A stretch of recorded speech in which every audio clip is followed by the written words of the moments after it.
Hey guys, this is Rich, and we're here at E3 2011. Audrey's with me. Hey everyone. And we're here to take a look at Nintendo's latest Skyward Sword trailer for Legend of Zelda. So, right here, got something kind of interesting. Yeah, we can see a couple birds. Actually, on the show floor, you can play a demo where you get to fly around as the bird. You tilt the Wiimote left to right to sort of dictate which direction they fly in, and it's pretty cool. It's like a racing type of game? Yeah, you're sort of racing after another bird that has the statue that you're trying to get. Cool. So we see the birds here heading towards a floating island. Yeah, and you stop there. That floating island is Skyloft. It's the place where Link and Zelda grew up, actually, as childhood friends. And so that's an interesting point, because we rarely ever see a Zelda tale that incorporates Link and Zelda as childhood friends. Usually she's like the noble, the princess and all that. But in Minish Cap, they were childhood friends. But this is a return to that. Here's some Skyloftians. That's what I've dubbed them. Yeah, that's a good word. Yeah, and that woman cooking, we're not sure why they showed her. She's making good food. That's she's making good food, and she's possibly like Link's aunt or something, or they just showed her for no reason.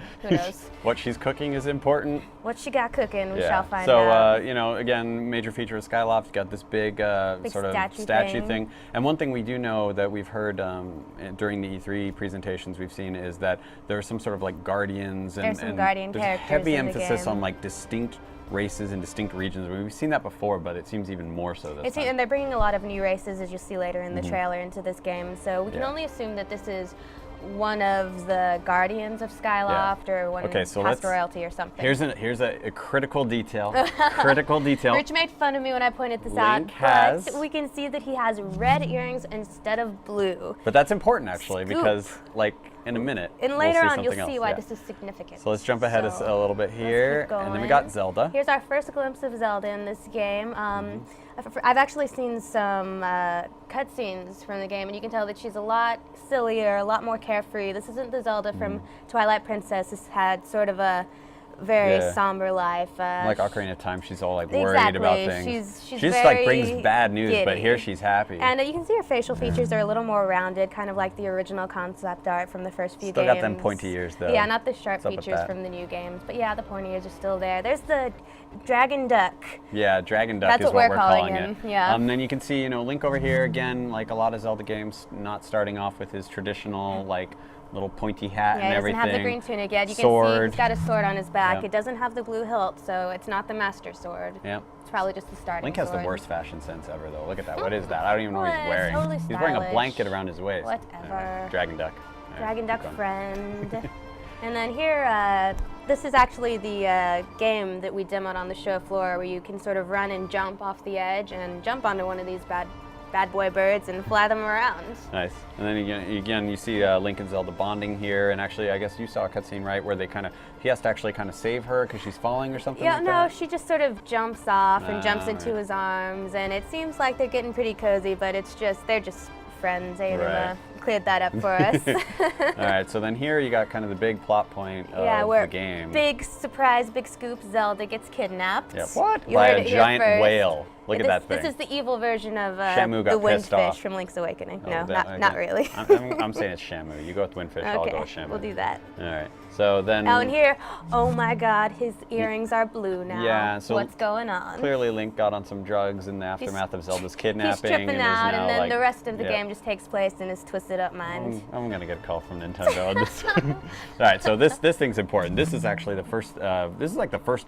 glimpse of this Zelda game we got, which is this character right here. The original concept art that people freaked out about, because we saw Link without a sword next to the very sword-like character. Yeah, so this is Fire Fee. I can't quite remember, but yeah, but, so basically this thing becomes the Skyward Sword. She becomes the Skyward Sword, which we theorize in turn becomes the Master Sword, because Skyward Sword is an origin story for the Master Sword. Exactly. So she's very significant in the game. She acts as sort of the Navi. She's your guardian. She gives you hints throughout. Exactly. So then there's this dude who clearly has some eyebrow problems. Yeah, he's got a similar symbol on him as Zelda did. If you saw earlier, Zelda has the symbol from the Hylian shield on her dress, and he looks a lot... Papa, maybe? Or, yeah, it might be her dad. He looks a lot like past designs of the King of Hyrule, so we're thinking and he's daddy telling Link to go and get her. And then there's that creepy cheetah cat in the background, which really yeah, scares the hell out of me. the important cheetah cat that freaks Rich out. It does. All right, anyway. And in this scene, you can see that Link is getting the trademark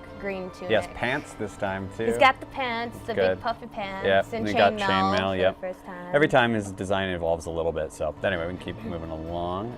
Yeah, And he's getting ready looking for all action. serious, ready to go down to Hyrule. Yep. He's Link fighting various Zelda enemies. I mean, and you were saying, Audrey, like, gameplay. combat is very precision-based in this. It's very precision-based in this. You really... It's not like Twilight Princess, the Wii version, where you could sort of waggle. You just sort of stood in front of enemy and waggled. In this one, you really have to watch where your sword is aiming because the enemies will change where they're holding up their shield, where they're blocking. Okay, we'll go back to him in a second. Don't worry. Oh my gosh. And here, I played this part in the demo. Actually, you can send the beetle up, and you can cut the Dekubabas down before they attack you. Nice. So it's a neat use of that new item. Okay. And all right. here, ready for it? The best thing ever. I don't know what it's called. It's part penguins, part panda. It's 100% awesome. It's a panda. Yes. Excellent. We're going to call it a panda. Yes, I don't even care what they call it in the Zelda strategy guide. species, and it's amazing.